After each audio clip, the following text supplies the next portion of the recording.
伙计们，看到这期视频的时候，应该已经是元旦假期了。在这里，先祝大家假期玩得开心。当然了，新的一年新的开始，也希望大家可以在2022年心想事成。类似的话，我觉得不到1个月还要再说一遍。前段时间出去逛街，心血来潮买了个锅盔。对了，问一下，大家喜欢吃锅盔吗？现在这个锅盔真的是贵啊，就那么一丢丢东西。12块钱，不过味道还是挺不错的。但是这个价格嘛，严重影响了我的锅盔自由。看了一下教程啊，也不是很难，咱们在家里试一下。首先咱们切点葱花，倒上肉末，咱们来调个肉馅，盐、糖、五香粉、孜然粉、料酒、生抽，然后给它抓拌均匀。下一步准备400克中筋面粉。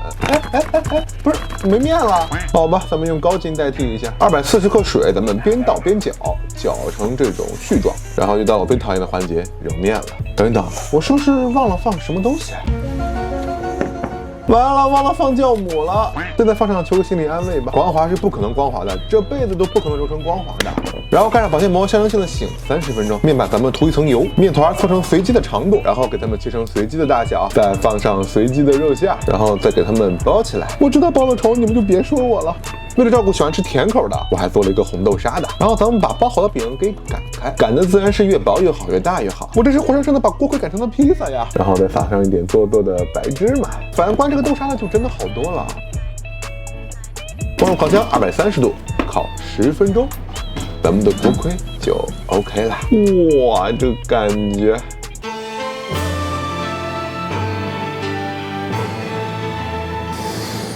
哇，这也太香了吧！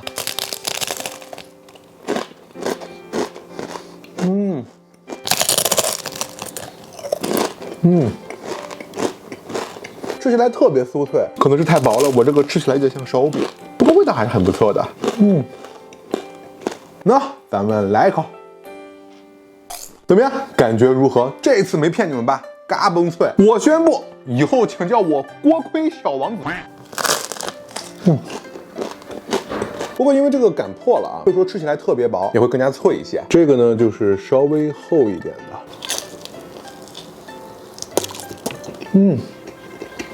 不过美中不足的是，这个面发的不是特别好，面比较多的地方呢会比较硬一些，吃起来不是那么的松软。咱们再来尝一下这个豆沙的。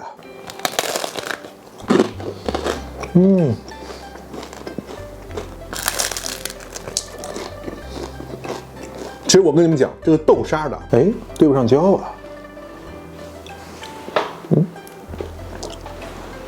这样行了吧？大家看这个豆沙的，其实才是最好的、最完美的那个。上下2层皮儿，中间夹着馅，吃起来口感上比这个肉的呢要更好一些。其实今天呢，我呢还做了一个芝士的，不过就是有点糊了。不是，你管这叫有点儿？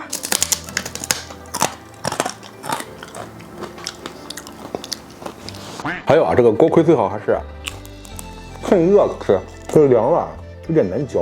哇，嚼得我腮帮子生疼。OK， 咱们来总结一下今天这个自制锅盔还是挺好吃的。如果你好这口的话，咱们不妨在家里试一试，真的是挺不错的。而且出去买10几块钱一个，在家里的话，这一个成本也就是1、2块钱撑死了，还是挺经济实惠的。好了，本期视频呢就这里了。大家喜欢的话，没忘记3连支持一下。我是老于，咱们下期再见喽，拜。